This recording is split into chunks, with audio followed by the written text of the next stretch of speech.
और चलिए अब सीधा रुख कर रहे हैं हरियाणा का, जहां हरियाणा विधानसभा में इस वक्त बजट सत्र की कार्रवाई चल रही है। सीधी तस्वीर आपको दिखाते हैं सुझावों को स्वीकार करते जहां सीएम नायब सिंह सैनी संबोधित कर रहे हैं।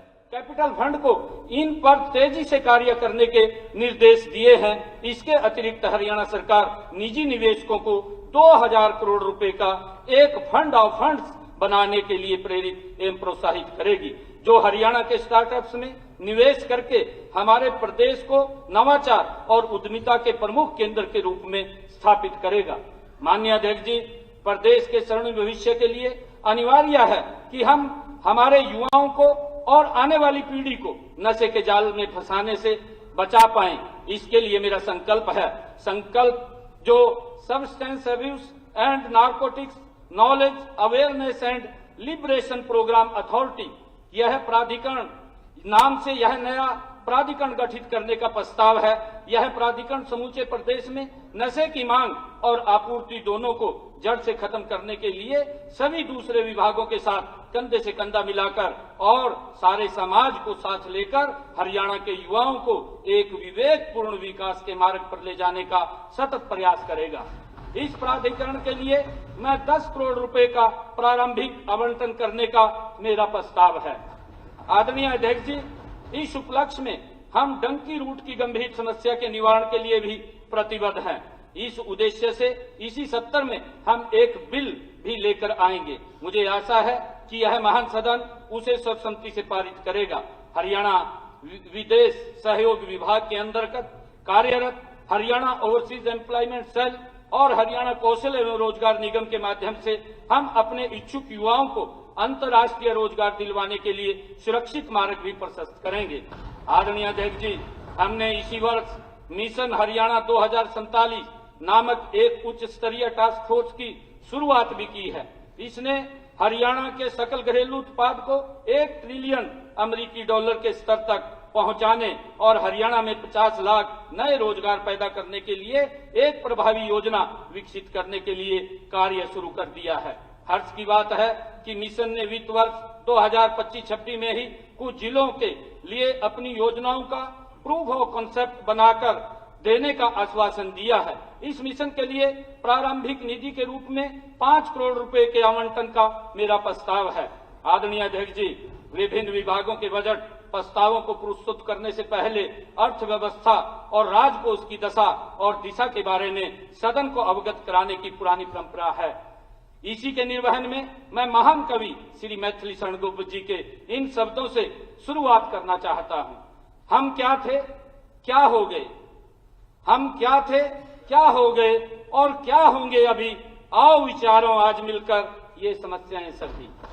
आदरणीय अध्यक्ष जी, वर्ष 2014-15 में हरियाणा का सकल घरेलू उत्पाद अर्थात जीडीपी 4,37,145 करोड़ रुपए थी, जबकि इसकी तुलना में वर्ष 2024-25 में हरियाणा की अनुमानित जीडीपी 12,13,951 करोड़ रुपए है। इसी प्रकार वर्ष 2014-15 में हरियाणा की प्रति व्यक्ति आय 1,47,382 रुपए थी, जबकि इसकी तुलना में वर्ष 2024-25 में हरियाणा की अनुमानित प्रति व्यक्ति आय 3,53,182 रुपए है।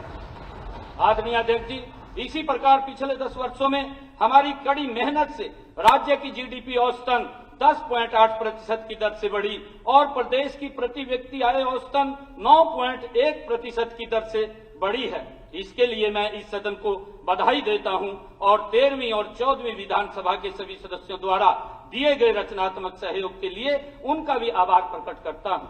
आदरणीय अध्यक्ष जी, वर्ष 2014-15 में हरियाणा के बजट में राजस्व घाटा तत्कालीन जीडीपी का 1.90% था। वर्ष 2024-25 में राजस्व घाटा जीडीपी का 1.47% रहने का अनुमान है। इसी प्रकार यदि राजस्व घाटे को कुल बजट के प्रतिशत के रूप में देखें तो यह 2014-15 के 13.4% से कम होकर 2024-25 में 9.9% रहने का अनुमान है। स्पष्ट है, दोनों दृष्टिकोणों से हमारे राजस्व घाटे में पिछले 10 वर्षों में काफी कमी आई है। माननीय अध्यक्ष जी, 2014-15 में हरियाणा के बजट में राजकोषीय घाटा फिक्स्ड डेफिसिट तत्कालीन जीडीपी का 2.88% था। वर्ष 2024-25 में राजकोषीय घाटा जीडीपी का 2.68% रहने का अनुमान है। याद रहे कि राजकोषीय उत्तरदायित्व तथा बजट प्रबंधन अधिनियम अर्थात FRBM एक्ट के अनुसार किसी भी वर्ष किसी भी राज्य सरकार का राजकोषीय घाटा उस राज्य की उस वर्ष की जीडीपी के 3% से अधिक नहीं होना चाहिए। अतः इसमें 2014-15 के 2.88% के मुकाबले अब 2.68% तक की गिरावट हमारे कुशल वित्तीय प्रबंधन का परिचायक है। माननीय अध्यक्ष जी, वर्ष 2025-26 के लिए मेरे प्रस्तावों में इसे और कम करते हुए जीडीपी के 2.67% तक सीमित रखने का लक्ष्य है। अर्थशास्त्र का सर्वमान्य सिद्धांत है कि सरकार को अपने राजस्व खर्चों के लिए ऋण लेना नहीं चाहिए। माननीय अध्यक्ष जी, साथ ही पूंजीगत खर्चे कैपिटल एक्सपेंडिचर के लिए एक सीमा तक ऋण लेने में कोई बुराई नहीं होती, वरना इसे लेना भी चाहिए। आदरणीय अध्यक्ष जी, इसलिए प्रभावी राजस्व घाटा राजकोषीय प्रबंधन का एक बेहतर संकेतक है, क्योंकि इसमें राजस्व घाटे में से पूंजीगत परिसंपत्तियों के सृजन हेतु दिया गया अनुदान शामिल नहीं होता। वर्ष 2014-15 में प्रभावी राजस्व घाटा जीडीपी का 1.89% था, जो वर्ष 2024-25 में कम होकर केवल 1.01% रहने का अनुमान है।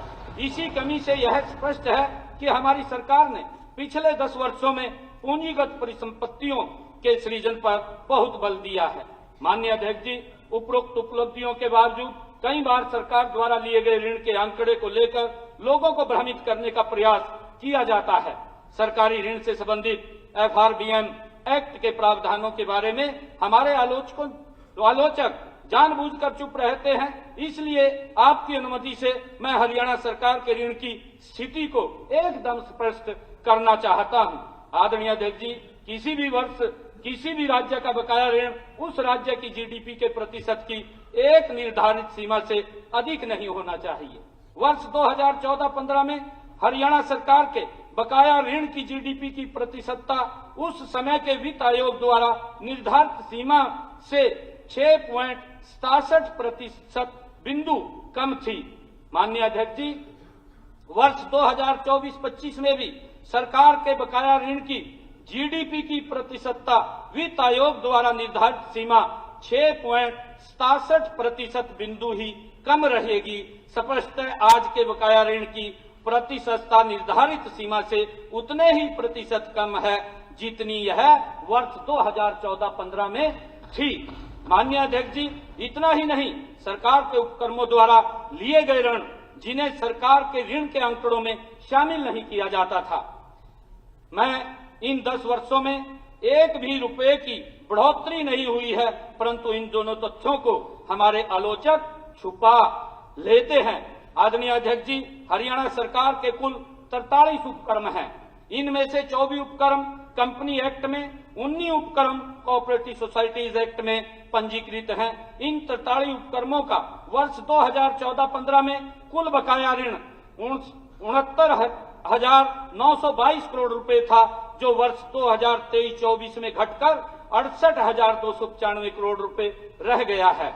गौरतलब है कि वर्ष 2008-9 में इन सरकारी उपक्रमों का बकाया ऋण 30,233 करोड़ रुपए था।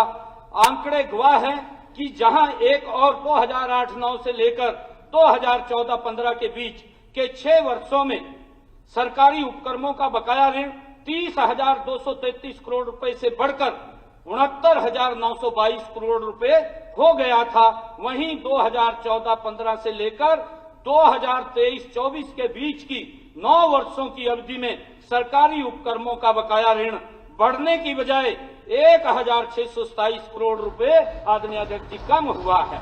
इससे यह सिद्ध होता है कि हमारी सरकार ने पिछले 10 वर्षों में सरकारी उपक्रमों के ऋणों पर जबरदस्त नकेल कसी है। माननीय अध्यक्ष जी, यह किसी चमत्कार से कम नहीं है। यह चमत्कार संभव हो पाया है आदरणीय अध्यक्ष जी श्री नरेंद्र मोदी जी के दृढ़ संकल्प से, जिन्होंने उदय स्कीम को लागू किया है, जिसके अंतर्गत बिजली निगमों के